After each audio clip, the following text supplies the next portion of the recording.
Bienvenue, toi qui es connecté parce que quelqu'un t'aurait parlé de nos séances d'études bibliques hebdomadaires. Bienvenue, toi qui as l'habitude déjà de te connecter tous les mardis, mercredis et jeudis à partir de 21h heure de New York pour ton éducation spirituelle. Bienvenue à toi ce père de famille, à toi cette maman avec tes enfants, derrière cet ordinateur, derrière cette tablette, derrière ce laptop. Bienvenue à tous ceux-là qui nous écoutent depuis le Paraguay.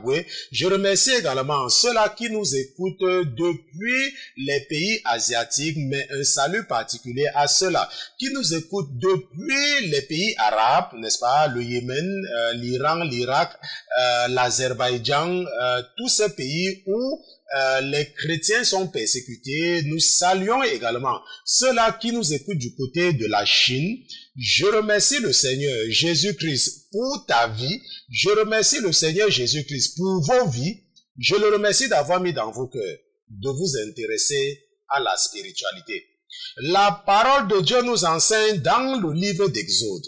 Dans Exode chapitre 5, verset 6 et verset 9, la parole de Dieu nous enseigne que Pharaon donna l'ordre ce jour-là aux exacteurs établis sur le peuple et à ses commissaires en disant, verset 9, qu'on accable ces gens de travail et qu'ils s'y occupent et ne regardent point à des paroles de mensonges. La parole de Dieu dit que Pharaon avait ordonné à ses exacteurs d'occuper les enfants de Dieu afin qu'ils n'aient pas le temps de lire la Bible.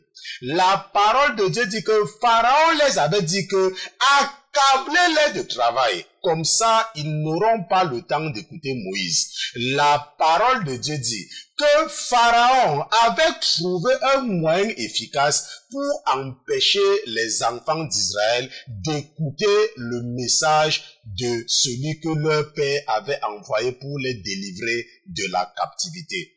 Je ne sais pas si tu es le genre de chrétien qui lit seulement la Bible quand il n'a rien à faire. Je ne sais pas si tu es le genre de chrétien qui veut prouver à tous tes collègues que tu es le plus intelligent, que tu es le plus sage, et tu te tues tellement de travail que chaque fois que tu arrives à la maison, c'est le sommeil. Je ne sais pas si tu es le genre de chrétien qui trouve toujours le moyen de faire le travail de Dieu après avoir fait tout ce que son patron lui a demandé. Mais si tel est le cas, ce soir, ton père te dit que tu es encore un prisonnier de Pharaon parce que ce sont ces esprits qui te contrôlent et qu'il est temps pour toi de comprendre que Pharaon est en train de t'occuper afin de t'empêcher de connaître la vérité, cette vérité qui va t'aider à sécuriser ta place pour l'éternité. Je remercie le Seigneur Jésus-Christ pour ta vie. Ce soir, nous allons continuer avec le chapitre 29. Hier, nous étions au chapitre 28. Aujourd'hui, nous allons continuer avec le livre du prophète Jérémie, son premier livre, parce que nous savons également que Lamentation lui est attribuée. Et nous allons ce soir nous appuyer sur certains passages du chapitre 29 et nous allons comprendre pourquoi nous ne sommes qu'en l'an 2017. Pourquoi ne sommes-nous qu'en l'an 2017? Ça sera le sujet de l'étude biblique de ce soir et certainement jusqu'à la fin de la semaine. Mais avant toute chose, avant de nous aventurer à utiliser la chair et le sang pour enseigner les princes et les princesses que vous êtes, nous allons d'abord nous assurer de la présence de notre patron dans ce studio. Mais comme notre patron n'est pas un patron ordinaire, comme il est Dieu, comme lui c'est Jésus-Christ de Nazareth, nous allons lui dérouler le tapis rouge et nous allons demander à tous les autres qui se trouvent dans les cieux, qui se trouvent sur la terre, sous la terre et sous la mer, de cette terre, le temps pour nous d'accueillir dans ce studio Jésus-Christ de Nazareth. Gardez l'écoute. À tout à l'heure.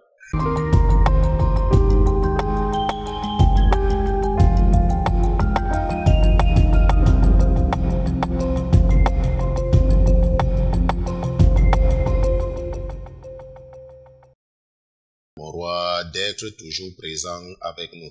Nous te remercions parce que tu es Dieu. Nous te remercions malgré toutes les persécutions, malgré toutes les difficultés, mon Dieu, mon roi. Nous savons que c'est toujours un honneur d'être au service du Dieu qui a créé les cieux et la terre. Nous te remercions parce que malgré les difficultés, mon Dieu, mon roi, tu trouves toujours le moyen de nous donner un esprit calme. Tu trouves toujours le moyen de nous aider à ne pas paniquer et tu nous assures que tu es toujours avec nous malgré les obstacles, malgré les difficultés. Je te remercie ce soir, mon Dieu, mon roi, pour la vie de tous ceux qui sont connectés. Je te remercie pour la vie de mes frères et de mes sœurs. Je te remercie pour toutes ces vies qui sont transformées à travers le monde parce que tu as mis dans mon cœur le désir de me sacrifier pour tes enfants. Tu as mis dans mon cœur le désir de rechercher les oracles et les mystères qui sont cachés dans ta parole et de partager les découvertes avec mes frères et mes sœurs. Seigneur Jésus, comme ton serviteur Néhémie te l'avait dit, ne m'oublie pas le moment venu. Ne m'oublie pas, mon Dieu, mon roi, n'oublie surtout pas les enfants que tu m'as confiés, n'oublie pas l'équipe qui me soutient, Seigneur Jésus, n'oublie pas tout cela à travers le monde qui se sacrifie pour pouvoir nous aider financièrement, pour pouvoir nous soutenir et nous encourager également dans cette œuvre gigantesque que tu as confiée à leurs frères. Ce soir, mon Dieu, mon roi, nous sommes venus une fois de plus pour écouter notre Créateur. Nous sommes venus parce que nous avons la conviction que tu nous parles et que tu nous parles dans un langage humain. Que tu nous parles et que ce que tu nous enseignes, c'est pour nous aider à sceller nos noms dans ton livre précieux, le livre de vie, que si nous devions passer de vie à trépas, que ton ange nous souhaite la bienvenue et qu'il nous dise « Bien joué ». Mes enfants, bien joué, vous avez résisté, venez hériter avec ceux-là qui vous ont précédé de la vie éternelle. Mon Dieu, mon roi, tu connais le désir ardent de nos cœurs. Tu connais que notre désir le plus profond, c'est de pouvoir un jour chanter avec les anges au paradis, c'est de pouvoir un jour chanter avec les séraphins, c'est de pouvoir un jour voir le Dieu qui réside parmi les chérubins. Seigneur Jésus, considère les intentions de nos cœurs et en débarrasse de nous tout ce qui peut nous empêcher de pouvoir te voir un jour. Débarrasse de nous, mon Dieu, mon roi, toute pensée obscure et remplace cela par des pensées saines. Mets l'amour du prochain dans notre cœur, mon Dieu, mon roi. Aide-nous à aimer comme toi. Permets-nous de voir comme tu vois. Permets-nous d'écouter comme tu écoutes. Permets-nous, mon Dieu, mon roi, de juger comme tu juges. Dépose ton amour dans notre cœur parce que ton amour est parfait. Seigneur Jésus, retire surtout de nous cet esprit qui nous amène toujours à juger le prochain. Cet esprit qui nous amène toujours à nous comparer aux autres, mon Dieu, mon roi, débarrasse-nous de cet esprit qui continue à nous habiter alors que nous marchons avec toi depuis un certain moment. Je te remercie, mon Dieu, mon roi, pour ton esprit. Je te remercie surtout de prendre le contrôle de mon âme et de mon esprit afin de pouvoir enseigner mes frères et mes sœurs dans un langage qu'ils vont certainement comprendre. Nous te disons merci pour ta présence parmi nous ce soir. Au nom de Jésus-Christ, ton serviteur et tes enfants, d'une seule voix, nous te disons Amen, Amen, Amen, Amen.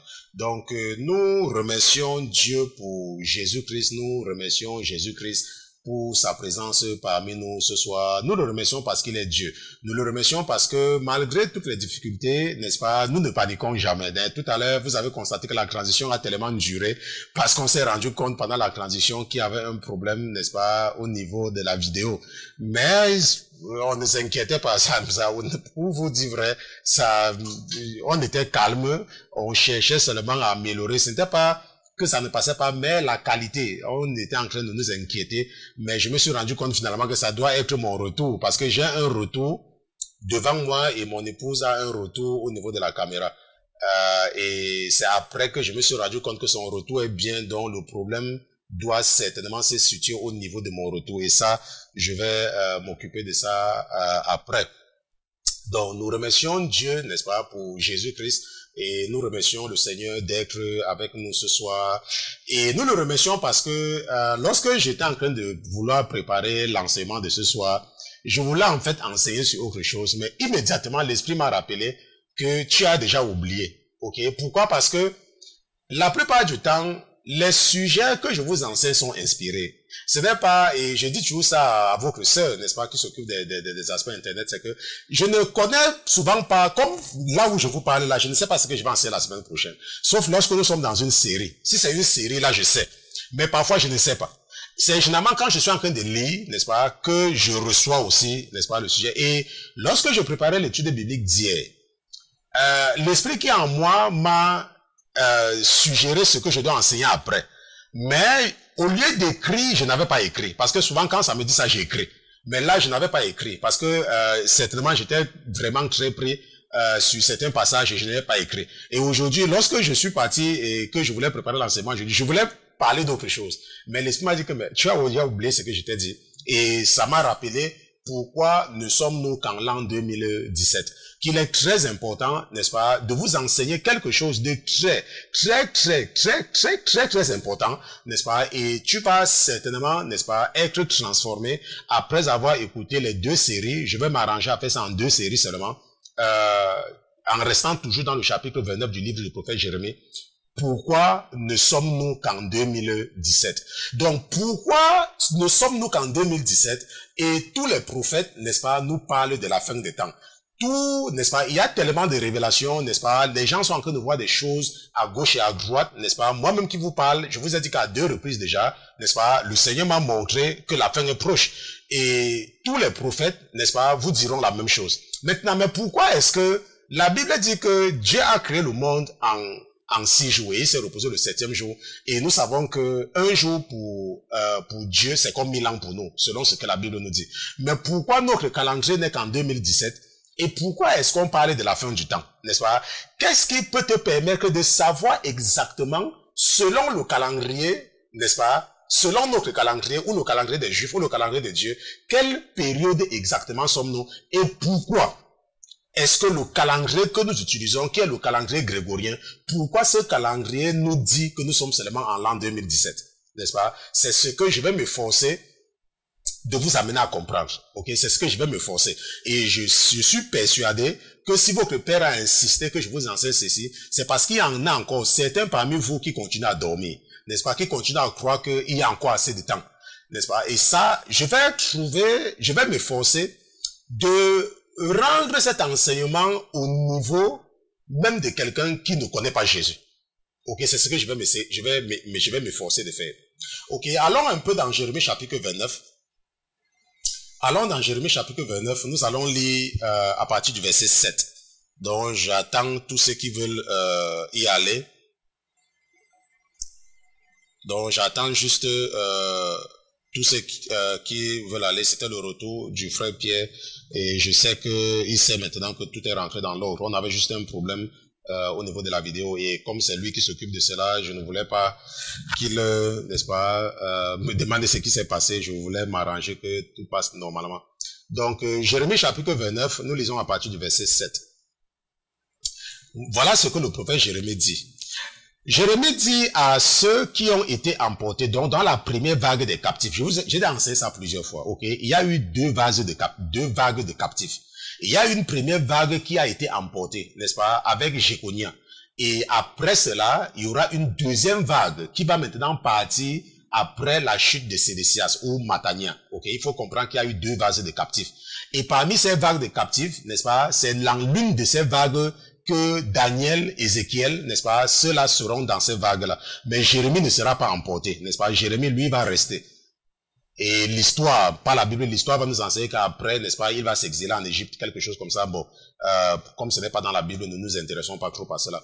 Mais il faut seulement comprendre qu'il y a eu deux vagues, ok, de captifs.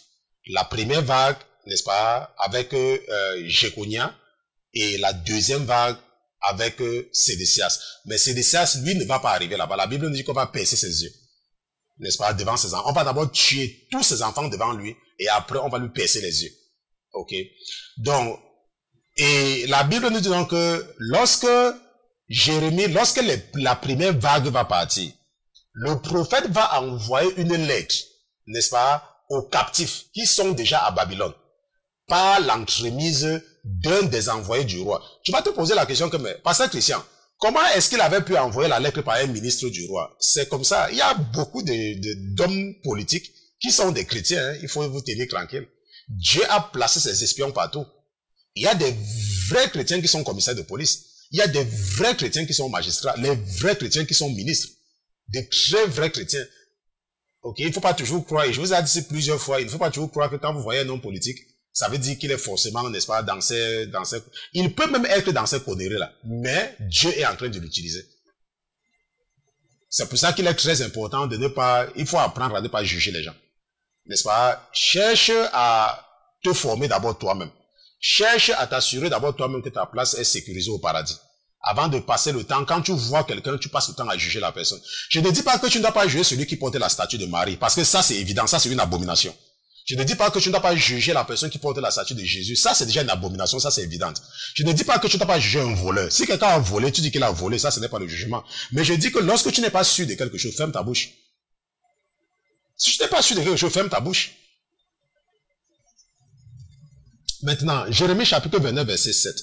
Cherchez la paix de la ville où je vous ai transporté et priez l'Éternel pour elle. Car dans sa paix, vous aurez la paix. Car ainsi a dit l'Éternel des armées, le Dieu d'Israël, que vos prophètes qui sont parmi vous et vos devins ne vous séduisent point et ne croyez pas aux songes que vous songez. Je voulais que tu soulignes et ne croyez pas aux songes que vous songez. Et ne croyez pas aux songes. Je vais revenir là-dessus. C'est ça, c'était sorti de moi, mais je vais m'attarder également là. Verset 9. Car ils vous prophétisent faussement en mon nom. Je ne les ai point envoyés, dit l'Éternel. Car ainsi a dit l'Éternel, dès que 70 ans seront accomplis pour Babylone, je vous visiterai. Et j'accomplirai ma bonne parole à votre égard pour vous faire retourner en ce lieu. Car je sais les pensées que je forme pour vous, dit l'Éternel, pensées de paix et non d'adversité, pour vous donner un avenir et une espérance. Alors vous m'invoquerez et vous partirez, vous me prierez et je vous exaucerai. Vous me chercherez et vous me trouverez, car vous m'aurez cherché de tout votre cœur. Je me ferai trouver de vous, dit l'Éternel, et je ramènerai vos captifs, et je vous rassemblerai de toutes les nations et de tous les lieux où je vous ai chassés, dit l'Éternel, et je vous ferai revenir au lieu d'où je vous ai transporté. Jérémie chapitre 29, verset 7 à 14. Ça sera, n'est-ce pas, notre passage de base, n'est-ce pas, dans ces deux séries que nous allons étudier sur la raison, parce que nous voulons comprendre pourquoi le calendrier montre que nous sommes seulement l'an 2017. C'est ça que nous voulons comprendre. Bon, maintenant, ce que nous avons vu dans le verset 8, n'est-ce pas, Jérémie dit que, ainsi a dit l'Éternel, le Dieu d'Israël, que vos prophètes qui sont parmi vous et vos devins ne vous séduisent point et ne croyez pas aux songes que vous songez. Ok? Parce qu'il y a des gens qui vivent dans le péché, n'est-ce pas? Et la vie se complique pour eux. Et à un moment donné, peut-être, quelqu'un les a dit, oh, il faut aller écouter le pasteur Christian. Ou alors il faut aller écouter le pasteur Martin. Ou alors il faut aller écouter le pasteur Georges, n'est-ce pas? Je prends seulement cela. Et après peut-être avoir écouté le pasteur Christian 2 fois, ils se disent que, n'est-ce pas, qu'ils sont déjà arrivés. Ils se disent que ça va et ils commencent à avoir des rêves. Alors que ils sont toujours, peut-être, ils sont toujours en train de vivre dans une relation qui n'est ni bénie par la famille, ni bénie par les hommes. Ils sont peut-être en train de vivre, n'est-ce pas, dans le péché, mais ils rêvent et ils croient que ces rêves-là, ce sont des rêves qui sont inspirés de Dieu. Non. La Bible nous dit ici, là, que ne croyez pas aux songes que vous songez. Donc, ce ne sont pas tous les rêves qui sont des rêves. N'est-ce pas? Le diable peut te donner des faux rêves. Le diable peut te donner des rêves qui n'ont pas de sens. Ok? Et lorsque tu rêves, je vous ai déjà expliqué plusieurs fois que le rêve est un langage codé. Ok? Parce que dans le monde spirituel, il n'y a pas de secret. Et la preuve, c'est dans la Bible. La Bible dit qu'il n'y a rien qui ne sera révélé. Il n'y a rien. Tout ce qui est fait sera révélé. C'est ce que nous lisons dans la Bible. Je n'ai pas envie de te donner le passage. Toi-même, tu peux retrouver ça là-bas. Rien. Il n'y a rien. Ça veut dire quoi? Ça veut dire que dans le monde spirituel, il n'y a pas de secret. Le secret n'existe pas. Donc, si tu es le genre de chrétien que tu es toujours tout le temps en train de faire les cachotteries, oh, personne ne te voit, tu perds ton temps. Tout ce que tu fais, on voit. Maintenant, lorsque Dieu veut te dire quelque chose, puisqu'il n'y a pas de secret dans le monde spirituel, il lui faut trouver un moyen de coder le message. C'est pour cela qu'il va te donner un rêve.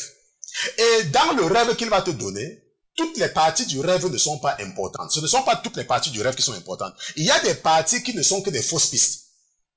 Mais il va déposer dans ton esprit d'aller vers la personne en qui il a donné le code pour décoder. Donc, à toi, on va te donner un rêve qui est codé, parce que c'est Dieu, il est super intelligent. Et à quelqu'un d'autre, on va lui donner le code pour décoder ton rêve. Mais ce ne sont pas tous les rêves qui sont des rêves. Donc, tu peux venir vers le pasteur Christian, et tu m'expliques un rêve, et ça n'a pas de sens. Et la plupart du temps, je vous dis que ce rêve, le rêve, ça ne donne pas. Parce que, ça ne donne pas, parce qu'un rêve, c'est comme les pièces d'un puzzle. Ça doit donner. N'est-ce pas? Ça doit donner, ça doit donner. Ok, il y a une sœur, juste pour lui dire que je l'ai pas oublié, j'ai reçu le message que tu as envoyé aujourd'hui. C'est la sœur, bon, je ne donne pas soit les noms, mais je sais que tu as envoyé un message aujourd'hui, cet après-midi. Je t'ai pas ignoré, ok? Je vais certainement te répondre. C'est parce que je suis très occupé, ok? Très occupé, et l'ennemi est tellement actif, n'est-ce pas, contre moi, dans cette nouvelle phase que je suis en train de vouloir engager, n'est-ce pas? Il est très actif. Mais ça ne m'inquiète pas. Donc je vais trouver le temps de te répondre. Et nous allons également répondre à une question ce soir. Ça sera la question d'une des sœurs. Je sais qu'il y a un frère qui a posé quelques questions et j'ai promis de répondre. Mais je n'arrive pas à retrouver le message. Donc si tu as ce frère-là, à qui j'ai promis de répondre, n'est-ce pas? S'il te plaît, envoie-moi encore le même email, parce que là, j'ai essayé de regarder. C'est comme si j'ai lu, je t'ai répondu, mais je n'ai pas marqué ça comme non lu. Donc, c'est un peu perdu. Et j'ai tellement de messages et tellement de choses à faire que ça va me prendre beaucoup de temps pour retrouver le message là. Donc, s'il te plaît, si je t'ai promis, n'est-ce pas, si j'ai promis de répondre à certaines questions que tu as posées et que je n'ai pas répondu à cela, renvoie-moi la question, ok? Renvoie-moi la question. Donc, maintenant, ce que nous sommes en train de dire, c'est que ce ne sont pas tous les rêves qui sont des rêves. Est-ce que tu me comprends? Ce ne sont pas tous les rêves qui sont des rêves. Et ça, n'est-ce pas? Et ne croyez pas aux songes que vous songez. Donc, supposez par exemple que quelqu'un faisait partie de la première vague des captifs. Et arrivé là-bas, il rêve qu'ils sont rentrés. N'est-ce pas? Ça n'a pas de sens. C'est pour ça que le prophète, n'est-ce pas? Dieu dit au prophète, il faut leur dire de ne même pas penser à leur rêve. Que si quelqu'un rêve qu'il va rentrer, que ce n'est pas un rêve là-bas, que c'est un faux rêve. Donc, si tu vis dans le péché, et tu rêves par exemple que quelque chose de bon t'est arrivé, il ne faut pas te tromper. Si tu vis dans le péché, rien de bon ne peut t'arriver. Si tu vis dans le péché. Bon, maintenant, nous venons donc de voir que Jérémie a dit aux enfants d'Israël que, car ainsi a dit l'Éternel, dès que 70 ans seront accomplis pour Babylone, je vous visiterai et j'accomplirai ma bonne parole à votre égard pour vous faire retourner en ce lieu. Ok? Ça, c'est ce que Jérémie va dire aux captifs. Que dès que 70 ans seront accomplis pour la domination de Babylone, alors je vais vous faire revenir. Maintenant, pour mieux comprendre ce qui se passe ici, faisons le parallèle avec Daniel chapitre 9, peut-être pour que tu comprennes, n'est-ce pas, ce qui va suivre. Allons un peu dans Daniel chapitre 9, lisons les versets 1 et 2. Daniel chapitre 9, lisons les versets 1 et 2. N'est-ce pas? Voilà ce que Daniel dit. Daniel dit que la première année de Darius, fils d'Assuérus, de la race de Médès, qui avait été établi sur le royaume des Chaldéens, n'est-ce pas, qui est toujours la Babylone, n'est-ce pas, c'est ça qu'on dit le royaume des Chaldéens, le royaume des Chaldéens, n'est-ce pas?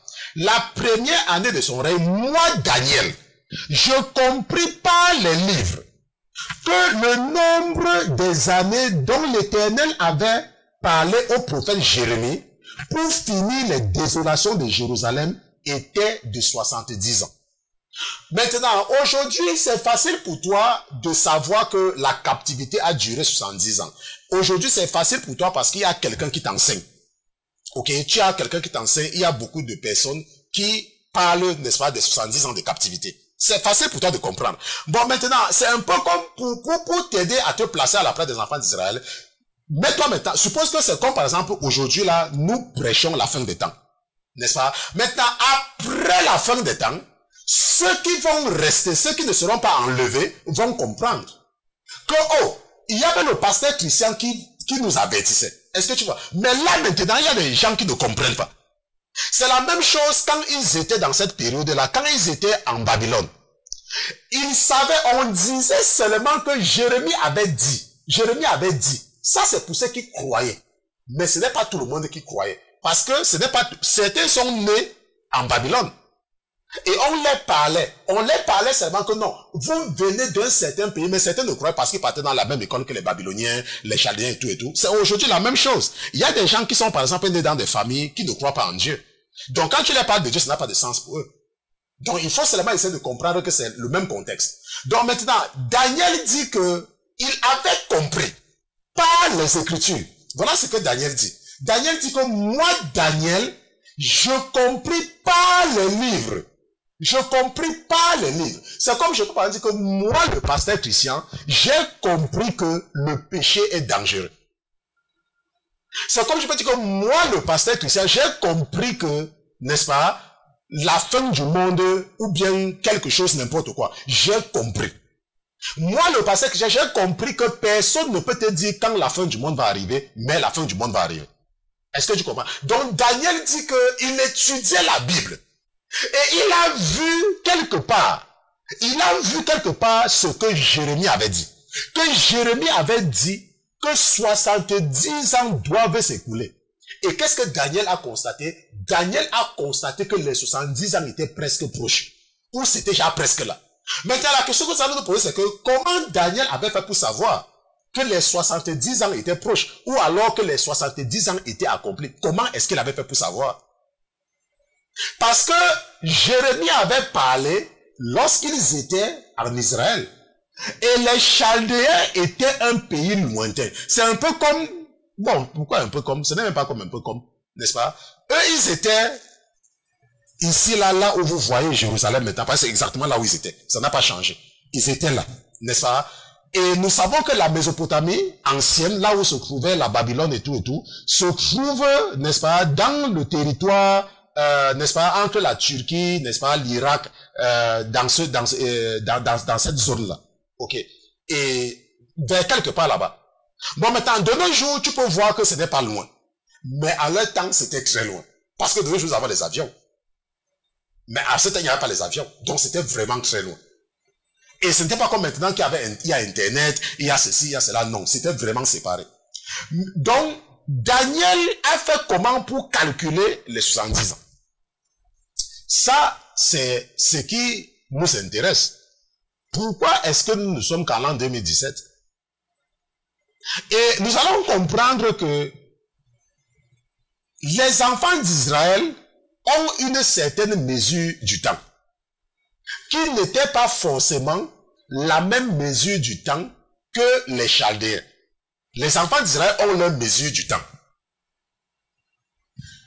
C'est comme aujourd'hui, par exemple, nous, les chrétiens, nous avons notre temps. Et les musulmans ont leur temps. On se comprend. Et les juifs ont leur temps. Dans notre calendrier, nous disons que nous sommes en 2017. Dans le calendrier des juifs, des musulmans, qu'ils calculent à partir, n'est-ce pas, du départ de Mahomet pour la Mecque, ou bien son retour, ou c'est quoi, n'est-ce pas? Ils ajoutent près de 630 ans, quelque chose comme ça. Est-ce qu'on se comprend? Et les juifs également ont leur année. Donc, maintenant, ce que nous allons donc comprendre, c'est que, ce que nous allons voir, je suis en train de regarder mes notes, c'est que nous allons comparer notre calendrier au calendrier des Juifs et au calendrier de Dieu. Est-ce qu'on se comprend? Nous allons comparer le calendrier. Parce que nous pouvons affirmer, et cela sans aucun risque de nous tromper, que notre calendrier n'est pas le calendrier de Dieu. Et que le calendrier des Juifs n'est pas le calendrier de Dieu. Est-ce qu'on se comprend? Nous pouvons l'affirmer. Pourquoi? La preuve, c'est que nous sommes en l'an 2017. Mais les Juifs ne sont pas en l'an 2017. Et certainement que Dieu n'est pas en l'an 2017. Ou alors Dieu n'est pas au temps, n'est-ce pas, du calendrier des Juifs. Ça, nous pouvons l'affirmer. Allons un peu dans Exode chapitre 20. Je vais savoir que Exode chapitre 12. La référence a disparu, mais c'est Exode chapitre 12. Je pense à partir du verset 1. C'est Exode 12, 1. Parfois, l'informatique fait souvent les choses. Exode chapitre 12, verset 1 à 2. Juste pour vérifier. Juste pour vérifier avec ma Bible. Bon. Donc, Exode, chapitre 12. Je crois que ça doit être Exode, chapitre 12. Ça, j'ai la certitude. Exode, chapitre 12, verset 1. Oui, exactement. Donc, or, l'Éternel parla à Moïse et à Aaron au pays d'Égypte en disant, ce mois sera pour vous le commencement des mois. Il sera pour vous le premier des mois de l'année.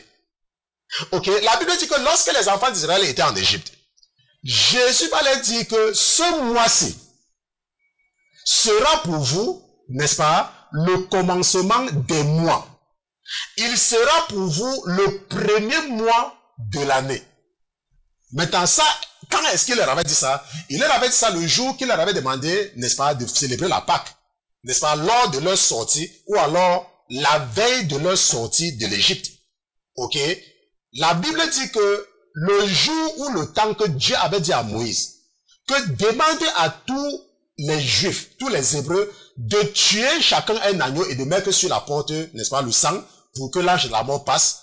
Il leur avait dit que ce mois-ci là, le mois que vous avez fait ça là, sera pour vous le début des mois. Et nous savons que les Juifs appellent ce mois-là le mois du Nissan. Ça s'appelle le Nissan. Ok? Le Nissan, c'est le premier mois du calendrier des Juifs. Pourquoi? Parce que Dieu leur avait dit que ce mois-ci là sera le premier mois. Donc maintenant, nous pouvons donc affirmer que si Dieu le dit, parce que Dieu ne dit jamais quelque chose au hasard, que si Dieu le dit, c'est parce que pour Dieu, c'est le commencement. Ça veut dire que pour Dieu, c'est le commencement, c'est le début des mois. Je ne sais pas si un jour, tu as déjà essayé de regarder, avoir une idée sur l'âge que Adam et Ève avaient quand ils ont péché, quand ils ont mangé le fruit défendu. Je ne sais pas si tu as déjà un jour essayé d'imaginer. Mais je te conseille d'aller encore dans le livre de la Genèse et regarde quand est-ce que la Bible dit que Adam a, n'est-ce pas, a donné naissance à Seth. Ok, il faut aller regarder, ça va te donner une idée de l'âge que Adam et Ève avaient quand ils ont péché. C'est dans la Bible. Ok, je vais parler là-bas, sinon ça va nous perdre le temps. Je n'ai pas envie de partir là-bas. J'ai envie de terminer avec cet enseignement cette semaine. Nous allons récupérer le temps que nous avons perdu. Ok. Maintenant, donc, les enfants d'Israël, selon l'histoire, ok, l'histoire, ça veut dire que même si nous mettons la Bible de côté, si tu fais les recherches, ok, si tu fais les recherches, les enfants d'Israël ont quitté l'Égypte quelque part vers l'an 1496 avant Jésus-Christ. N'est-ce pas, selon, n'est-ce pas, les datations, selon les recherches et tout, il est prouvé qu'il y a un certain peuple qui avait quitté, n'est-ce pas, l'Égypte autour de cette période-là, n'est-ce pas, vers 1496 avant Jésus-Christ. Ça, c'est important, n'est-ce pas, de comprendre. Bon, maintenant, et la Bible nous dit que Dieu avait dit aux enfants d'Israël que le mois là que vous quittez là sera le premier mois de l'année pour vous. Maintenant, mais nous allons voir quelque chose tout à l'heure. Le Nissan est le premier mois sur le calendrier juif. Mais le Nissan n'est pas la nouvelle année. Ce n'est pas le mois où les Juifs célèbrent une nouvelle année. Maintenant, le calendrier juif est basé sur 3 phénomènes astronomiques. Ça, c'est important de comprendre. Les Juifs calculent leur temps en se basant sur la rotation de la Terre autour d'elle-même, n'est-ce pas? Parce que nous savons, et il est prouvé, que la Terre tourne autour d'elle-même. Et la Terre tourne autour de son axe, n'est-ce pas? Pendant, selon les calculs, en un jour. Donc, en 24 heures. Donc, en un jour, la Terre tourne autour d'elle-même. En un jour. Et le calendrier juif également est basé sur le cycle de la Lune autour de la Terre. Parce que nous savons que la Lune tourne autour de la Terre. Et un cycle complet de la Lune autour de la Terre, n'est-ce pas, selon les calculs, n'est-ce pas, c'est un mois. N'est-ce pas? À chaque fois que la Lune fait un cycle complet autour de la Terre, ça fait un mois. Et maintenant, nous savons également que la Terre, ça c'est toujours quelque chose que je rejette, mais je vais considérer ça seulement pour vous aider à comprendre. Ok? Je rejette ça, mais je vais vous aider seulement à comprendre. Et également, les Juifs également considèrent la rotation de la terre autour du soleil. Et cela pendant 1 an. Je vous ai dit que je vais m'arranger, ok, à faire que même un enfant puisse comprendre. Maintenant, nous sommes en train d'étudier le calendrier des Juifs. Nous avons vu qu'il y a 3 types de calendriers que nous devons considérer. Il y a beaucoup de calendriers, mais les autres ne nous intéressent pas. Ce qui nous intéresse, c'est le calendrier que nous utilisons, le calendrier que les Juifs utilisent et le calendrier que Dieu utilise. Et maintenant, là, nous sommes en train de nous intéresser au calendrier des Juifs. Et ce que je suis en train de dire, c'est que les Juifs, pour calculer leur temps, considèrent 3 phénomènes importants. 3 phénomènes qui sont visibles, qui sont palpables, qui sont évidents, qui sont étudiables, qui sont scientifiques. Est-ce qu'on se comprend? Les Juifs considèrent que la Terre tourne autour d'elle-même et pendant 1 jour. Donc le cycle complet de la Terre autour d'elle-même, n'est-ce pas, c'est 1 jour. Et il est également prouvé que la Lune également, on peut également calculer le cycle de la Lune autour de la Terre. Ça veut dire quoi? Ça veut dire que pendant que la Terre est en train de tourner comme ceci, ceux qui auront la vidéo, lorsque nous allons passer à la 2e phase et que nous aurons nos enseignements en direct, je suis en train d'espérer que cette semaine ou la semaine prochaine soit la dernière semaine où, n'est-ce pas, nous allons passer à la nouvelle phase parce que le générique est prêt. Je pense que le frère Pierre, n'est-ce pas, même mon épouse et puis la sœur a déjà révisé ça et personne n'a eu rien à dire. Donc nous allons adopter le générique. Donc nous n'avons pas de problème pour le générique. Ce qui nous manque juste à faire maintenant, ce n'est que de définir l'environnement du travail. Et après, ça va encore nous prendre peut-être 1 ou 2 semaines et puis ça sera parti. Maintenant, voilà ce qui se passe. Suppose que voici la Terre. La Terre tourne autour d'elle-même, comme ça. Et un tour complet de la Terre autour d'elle-même, ça fait 1 jour. En 1 jour, la Terre fait un tour complet. Donc c'est tellement lent, n'est-ce pas? Mais quand ça fait le tour autour de son axe, c'est 1 jour. Maintenant, la Lune également tourne autour de la Terre pendant que la Terre tourne autour d'elle-même. Hein. Ce n'est pas que la Terre s'arrête. Donc pendant que la Terre tourne autour d'elle-même, la Lune également tourne autour de la Terre et cela pendant 1 mois. Donc un cycle complet de la Lune autour de la Terre, c'est 1 mois. Et pendant que la Terre tourne autour d'elle-même et que la Lune tourne autour de la Terre, maintenant, il y a également le Soleil qui est quelque part ici, là, n'est-ce pas? Et en même temps également, la Terre tourne autour du Soleil. Est-ce qu'on se comprend? Donc, c'est 3 phénomènes astronomiques que les Juifs considèrent pour calculer leur temps. J'espère que même un enfant a compris. Maintenant, la Lune tourne autour de la Terre et ça, il est calculé que un cycle complet de la Lune autour de la Terre dure 29 jours et demi. Ça veut dire que pour que la Lune fasse un tour complet de la Terre a tourné autour d'elle-même 29 fois et demi. Est-ce qu'on se comprend? Tu comprends maintenant? Oui. Et ça, c'est calculé. Ça, c'est calculé. 29 fois et demi. Quand la Terre tourne 29 fois et demi autour d'elle-même, la Lune fait un tour complet de la Terre. Est-ce qu'on se comprend? Ça, c'est important de comprendre. Maintenant, la Terre tourne autour du Soleil pendant environ 365 jours, 1 quart. Ça veut dire quoi? Ça veut dire que 365 jours et 1 quart de jour. Et nous savons que 1 quart de jour, c'est une demi-rotation de la Terre autour de son axe. Est-ce qu'on se comprend? Donc, et ça nous savons. Et ça correspond à environ 12 mois, 12,4 mois. Ça veut dire que si nous considérons que 1 mois, qui est le cycle complet de la Lune autour de la Terre, c'est 29 jours et demi, n'est-ce pas? La Terre tourne autour du Soleil pendant 12,4 de ce cycle de la Lune-là. Bon, maintenant, le calendrier juif donc prend tous les 3 phénomènes en compte. Je ne vais pas compliquer. Maintenant, si maintenant nous regardons cela, parce qu'il n'y a pas de demi-jour, n'est-ce pas, nous nous rendons compte. Parce que nous voyons que le cycle de la Lune, c'est 29 jours et demi, mais il n'y a pas de demi-jour. Donc maintenant, comment est-ce qu'on fait donc pour compenser les autres jours? Ça veut dire qu'il y a certains mois qu'on dit que c'est 29 jours, et d'autres mois on dit que c'est 30 jours. On se comprend? Oui, c'est comme ça. Donc il y a certains mois qui sont 29 jours et certains mois qui sont 30 jours. C'est comme cela qu'on fait pour calculer. Et après maintenant 12 mois, parce que rappelle-toi que normalement ça doit faire 12,4 mois, Donc, on va d'abord considérer qu'il y a certains mois qui n'ont que 12, il y a certaines années qui n'auront que 12 mois. Il y aura un 13e mois après peut-être 4 ans. On va ajouter un 13e mois. Pour pouvoir compenser la perte des autres qu'on a laissés. Maintenant, le nombre d'années du calendrier juif est calculé depuis la création d'Adam. Ça veut dire que les juifs, si tu regardes le calendrier juif maintenant, les juifs ne sont pas en 2017. Pourquoi? Parce que les juifs calculent leur temps depuis la naissance d'Adam.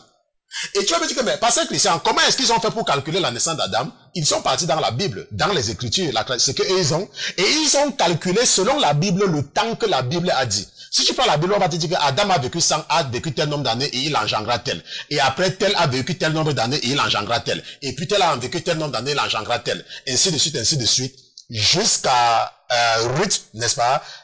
Jusqu'à le mari de Ruth, comment il s'appelle encore?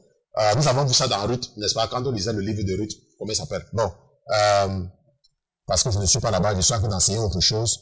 Et là maintenant, je suis obligé d'aller regarder encore un nom que j'ai oublié. Boaz, n'est-ce pas? En anglais c'est Boaz, en français c'est Bouz. N'est-ce pas? On fait tous ces calculs-là. C'est comme ça que les Juifs calculent. Et les Juifs calculent donc depuis la naissance d'Adam, selon ce que la Bible dit. Et nous allons voir que ce calcul n'est pas précis. C'est pour ça que nous sommes en train de faire cette étude.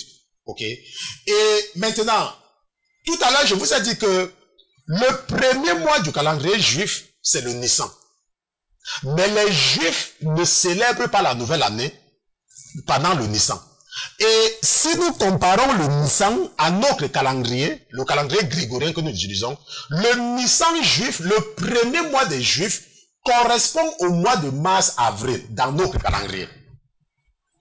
Ça veut dire que quand les Juifs sont en train de célébrer la Pâque, n'est-ce pas? Nous sommes au mois de mars-avril, là où nous célébrons également la Pâque. Est-ce qu'on se comprend? Bon, mais les Juifs, leur premier mois, ça veut dire que le janvier des Juifs, n'est-ce pas? Ce n'est pas, n'est-ce pas, le Nissan, c'est le Tishri. Est-ce que tu vois un peu la complexité du calendrier juif? Ça veut dire qu'ils ont un calendrier qui a 12 mois. Et parfois un 13e mois qu'on appelle le mois de Hadar. Mais le 13e mois n'est pas chaque année. C'est lorsqu'ils veulent le compléter. Pourquoi? Parce que ils se rendent compte à un moment donné, en prenant seulement une année de 12 mois, que les saisons ne coïncident plus. Qu'il y a décalage au niveau de l'hiver et du printemps et, n'est-ce pas, de l'été. Et ils sont obligés de faire les ajustements.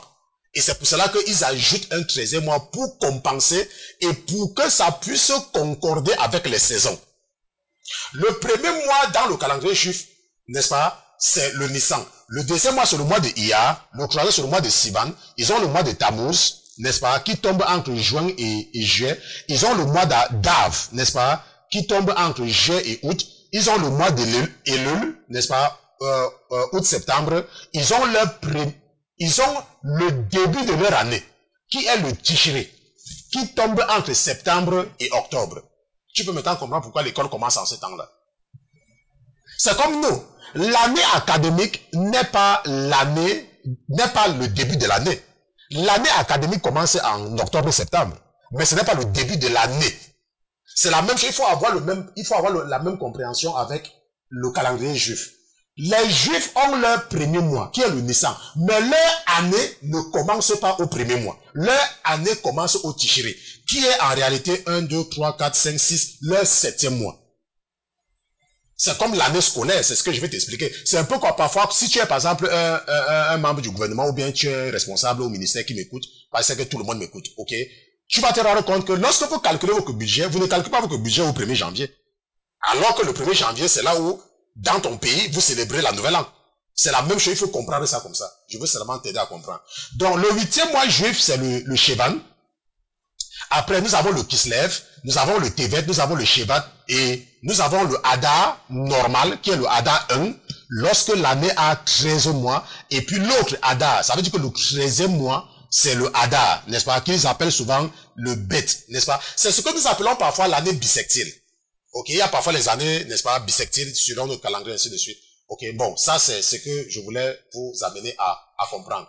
Bon, maintenant, nous avons déjà vu la référence biblique, Exode chapitre 12, verset 1 à 2, qui ordonne aux enfants d'Israël d'observer le Nissan comme le premier mois. Ça, vous n'avez pas revenir là-dessus. Ok. Bon, maintenant, les Juifs, maintenant, je vous ai dit que les Juifs ont calculé leur temps en fonction des personnages bibliques.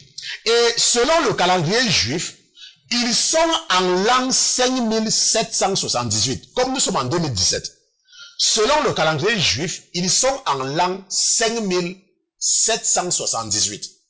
Et c'est là où c'est très important, parce que j'ai posé la question à l'esprit qui est en moi. Ok?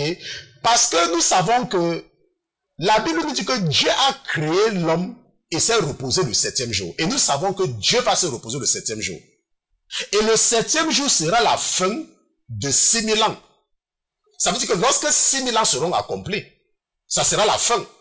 Bon, mais si on est en train d'annoncer la fin du monde, et que nous ne sommes qu'en l'an 5778, selon le calendrier juif, et je vais faire les calculs, n'est-ce pas, pour aider certains à comprendre, si nous faisons 6000 moins 5778, ça veut dire qu'il reste encore 229 ans.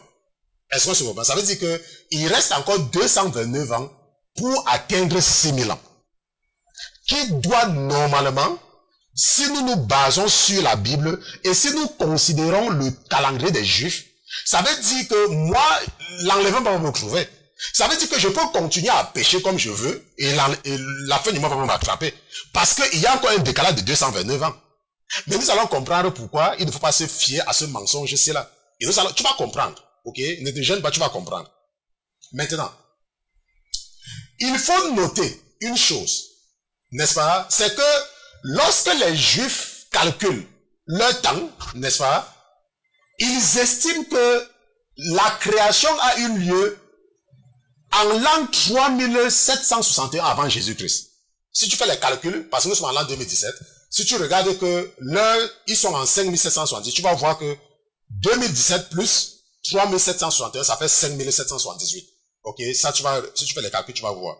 Maintenant, le problème maintenant, c'est quoi? Le problème, c'est que le calendrier que les Juifs utilisent, n'est-ce pas, a été modernisé par un certain Hillel II. Ok? Et ça, Hillel avait modernisé ce calendrier au 4e siècle. Ça veut dire que quoi? Ça veut dire que jusqu'au 4e siècle, les Juifs ne calculaient pas leur temps comme on calcule maintenant. Les Juifs calculaient leur temps de façon traditionnelle. Ça veut dire quoi? Avant Hillel II, qui a développé, n'est-ce pas, la théorie mathématique pour que les Juifs puissent calculer le temps, les Juifs observaient l'apparition de la lune. Ça veut dire quoi? Ça veut dire qu'il y avait des gens à qui on faisait confiance. Et une personne était quelque part, et l'autre était quelque part, et deux personnes observaient l'apparition de la lune. Et appelaient donc et signalaient ça aux Sanhédrin juifs. Et le Sanhédrin, tu as entendu parler du Sanhédrin dans la Bible. Donc il signalait aux Sanhédrin que la lune est apparue. Et lorsque deux personnes, n'est-ce pas, de confiance, signalaient au Sanhédrin que la lune est apparue, en ce moment-là, le Sanhédrin annonçait le début du mois. Est-ce qu'on se comprend? Voilà comment il calculait avant Hillel. Et on n'est pas obligé d'être un mathématicien, on n'est pas obligé d'être un génie pour savoir que cette façon de calculer avait certainement introduit des approximations. Il avait introduit des erreurs. Parce que nous pouvons affirmer, et sans aucun risque de nous tromper, que pendant que toi tu ne pouvais pas voir la lune, tu pouvais avoir la pleine, peut-être il y avait les nuages, moi je pouvais voir. Et toi tu pouvais dire que ça a apparu, et l'autre dit que moi je ne vois pas, et on dit que ça n'a pas apparu, jusqu'à ce que l'autre voit. Et nous pouvons donc affirmer que le calcul des Juifs n'est pas vrai. Le calcul du temps n'est pas certainement le calcul du temps selon Dieu. Ça, nous pouvons l'affirmer. Et ça, sans aucun risque de nous tromper. Nous pouvons dire que leur calcul n'est qu'un calcul approximatif. Parce que ce n'est qu'au 4e siècle. Et ça, le 4e siècle, là, on parle du 4e siècle après Jésus-Christ. Que quelqu'un, un des Juifs, Hillel II, va faire les calculs. Et il va dire que, ok, j'ai constaté selon ceci, que voilà. Et par rapport à tous ces calculs-là, les Juifs sont aujourd'hui en l'an 5778. Mais ça, ce sont eux. Est-ce que c'est Dieu à ce temps-là? Maintenant, les Juifs, eux, ils sont en l'an 5778. Mais nous sommes en l'an 2017. Pourquoi? Nous allons comprendre comment le diable s'est arrangé en utilisant un moine pour embrouiller les enfants de Dieu et les faire dormir sur le temps de la fin.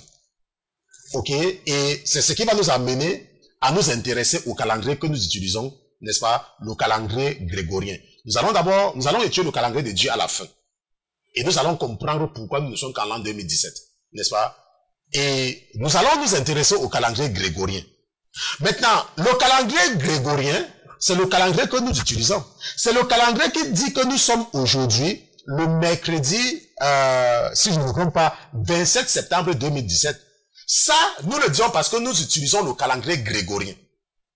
Mais le calendrier grégorien est venu remplacer le calendrier julien. Et le calendrier que nous utilisons maintenant là, n'est-ce pas, et le calendrier grégorien n'est pas très différent du calendrier julien. Ça veut dire que sur la base des calculs. Et comment est-ce que nous sommes arrivés au calendrier julien? Maintenant, à un moment donné dans l'histoire, les Romains avaient adopté le christianisme. Ça veut dire que quoi? Ça veut dire que les évangélistes avaient fait un très bon travail et ils étaient arrivés à convaincre et à évangéliser l'Empire romain.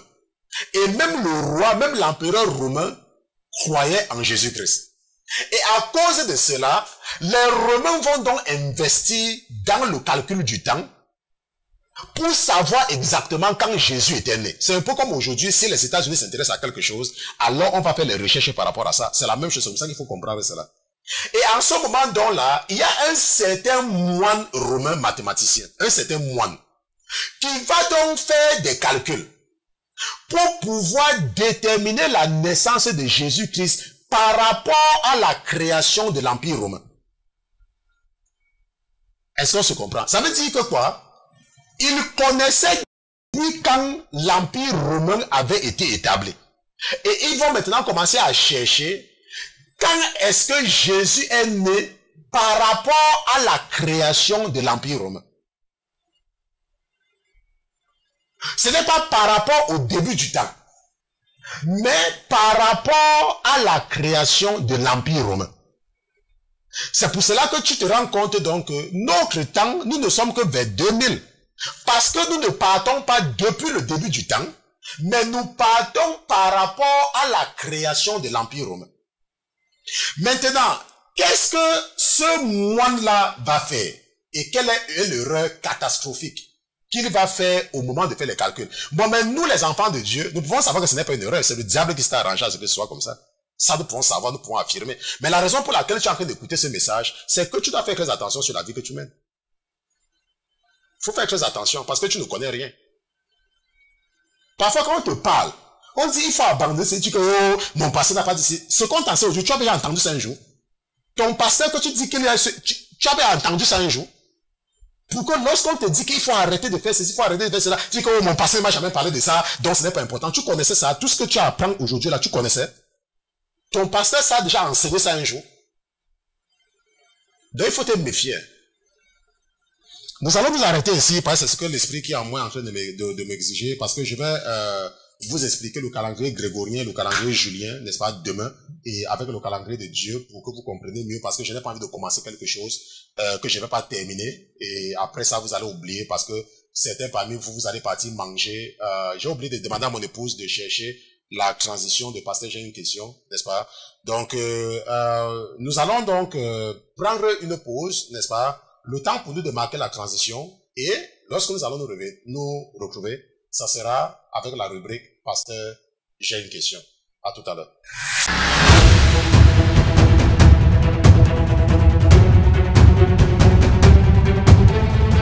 Seigneur Jésus, je te remercie pour la vie de ton serviteur que je suis. Je te remercie pour la vie de ta fille, dans le cœur de qui tu as mis de poser cette question pour l'édification de ses frères et de ses sœurs. Je te dis merci parce que tu es Dieu. Et je te remercie au Seigneur Jésus d'être toujours présent dans leur vie et de les aider à grandir chaque jour davantage dans la connaissance de ta parole. Nous te disons merci au nom de Jésus-Christ. Amen, amen, amen. Parce que bon, je n'ai pas de retour. C'est très important que j'ai le retour. Parce que si je n'ai pas le retour, je ne peux pas suivre. Donc le retour, là, il faut toujours t'arranger à ce que je puisse suivre quelque chose. Ok. Donc, pasteur, j'ai une question. Nous allons répondre à la question de votre sœur. Ça, c'est parce que je sais que nous avons un peu négligé les femmes depuis un certain temps avec leurs questions. Donc aujourd'hui, je vais m'intéresser à votre sœur. Elle dit, bonsoir pasteur, que la paix de Jésus-Christ soit avec vous. J'ai des préoccupations, s'il vous plaît. Pourquoi le roi Salomon tue-t-il Adonija, son frère, qui demande à Abishag la Sunamite pour épouse? Serait-ce à cause du fait qu'elle avait été promise à David leur père, bien qu'il ne l'a pas connue? Ça, c'est la question de votre sœur, n'est-ce pas, qui nous pose cette question qui est vraiment très, très importante. Celle de savoir pourquoi est-ce que Salomon va tuer son frère, n'est-ce pas, Adonija. Bon, maintenant, pour répondre à la question, nous devons déjà comprendre que cet incident se passe lorsque la Bible dit que Dieu avait déjà affermi le règne de Salomon. Et nous savons également que avant que Salomon ne prenne le pouvoir, Adonija va essayer de succéder à David dans la maladie, sans que David ne soit au courant. Il va même réunir, n'est-ce pas, certains chefs de l'armée pour son intronisation. Ok, ça c'est ce que nous apprenons dans 1 Roi chapitre 1. Ok, et nous savons donc que le prophète Nathan va venir dire à Bathsheba, la mère de Salomon, que Adonija est en train de faire quelque chose. Et ce qui se passe, n'est-ce pas, je suis seulement en train de lire, n'est-ce pas, donc le prophète Nathan donc va venir dire à Bathsheba, la mère de Salomon, que Adonija a été intronisé. Maintenant, il faut comprendre que David était déjà vieux. Il ne pouvait plus se lever, donc il ne pouvait rien faire. Et Adonija, du vivant de David, n'est-ce pas, donnait déjà les ordres à l'armée. Comme nous voyons aujourd'hui, où parfois les fils des présidents ou les fils des rois, n'est-ce pas, ont des liens dans l'armée. Ok, ça c'est la même chose, il faut voir ça de la même façon. Et la Bible nous dit donc que David sera informé et va donc appeler, n'est-ce pas, le chef de sa garde rapprochée, n'est-ce pas, qui était Benaja, et lui demander de travailler avec Nathan et le sacrificateur pour l'intronisation de Salomon, parce que c'est la promesse qu'il avait faite à Bathsheba. Ok, ça c'est la promesse qu'il avait faite. Nous allons partir dans 1 Roi chapitre 2 verset 12 à 25 pour que vous puissiez comprendre la question de votre sœur. 1 Roi chapitre 2 verset 12 à 25. Et Salomon s'assit sur le trône de David son père, et son règne fut très affermi. Alors Adonija, fils d'Haggith, vint chez Bathsheba, mère de Salomon, et lui dit, viens-tu pour la paix? Et il répondit, pour la paix. Puis il dit, j'ai un mot à te dire. Et elle répondit, parle.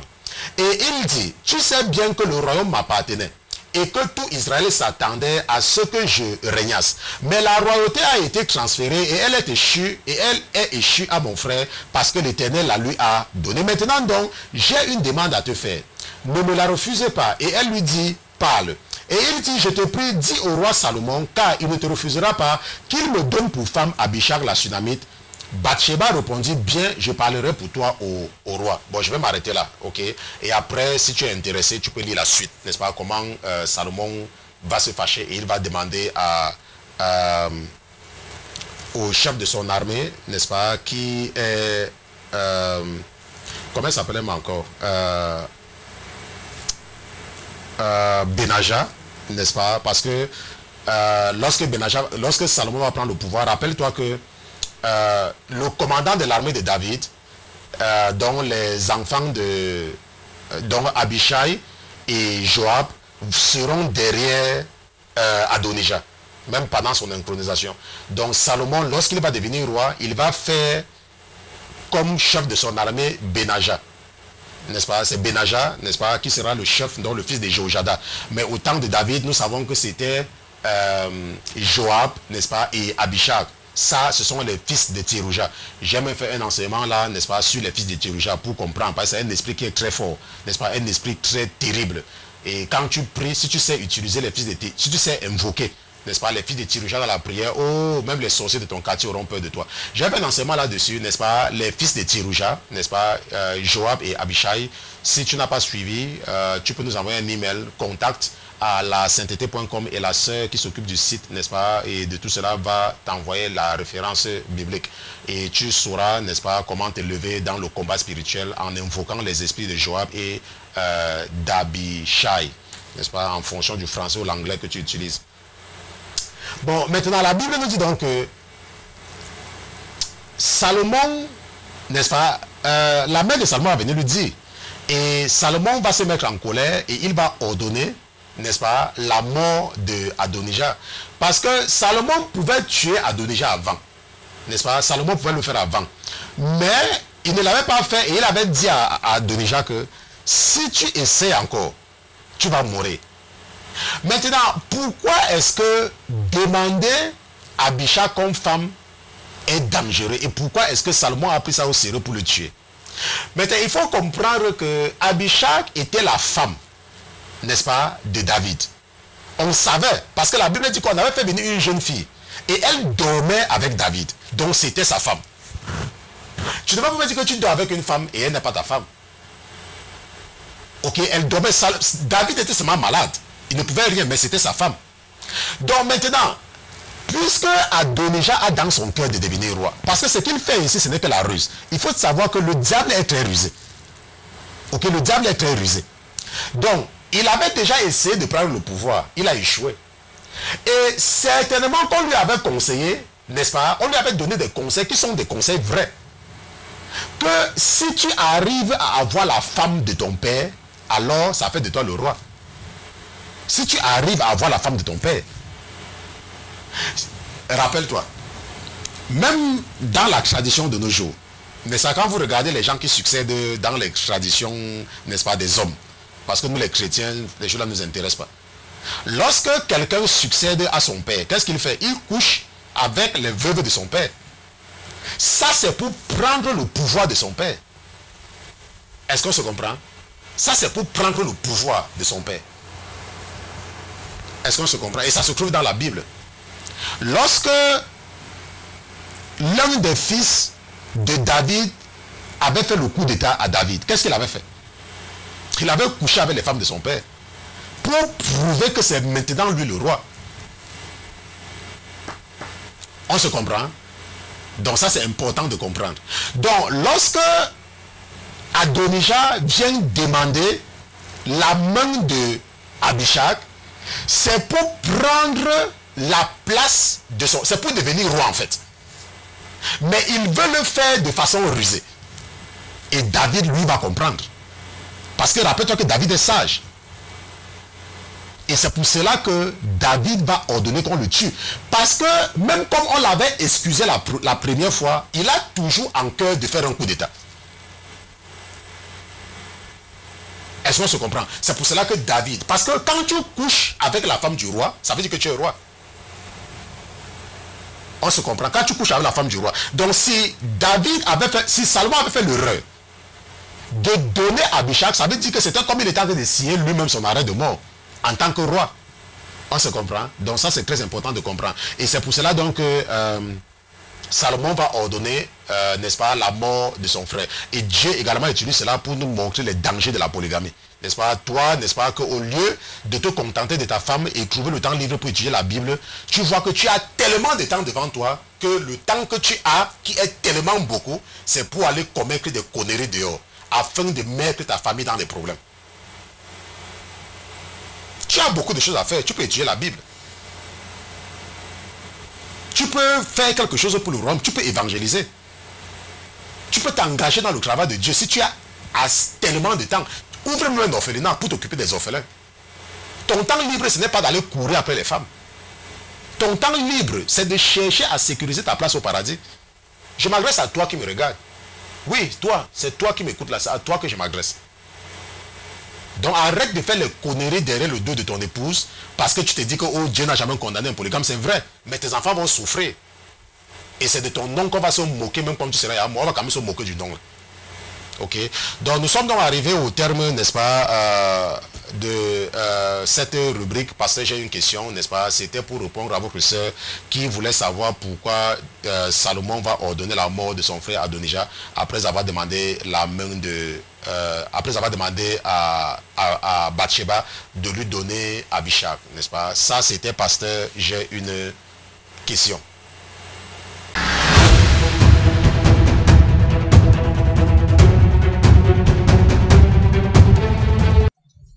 Seigneur Jésus, je te remercie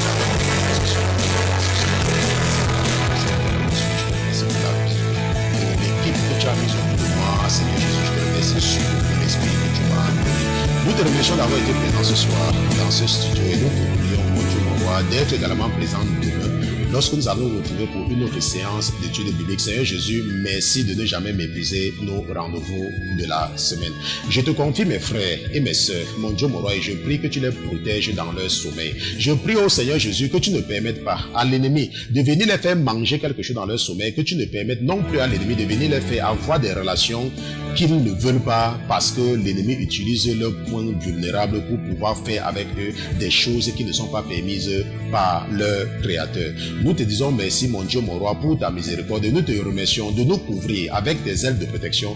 Nous te remercions également de nous couvrir avec ton sang précieux et nous rendre invisibles dans le monde spirituel jusqu'à ce que nous nous retrouvons demain pour une nouvelle séance d'études bibliques. Nous te disons merci au nom de Jésus-Christ, ton serviteur et tes enfants d'une seule voix, nous te disons Amen.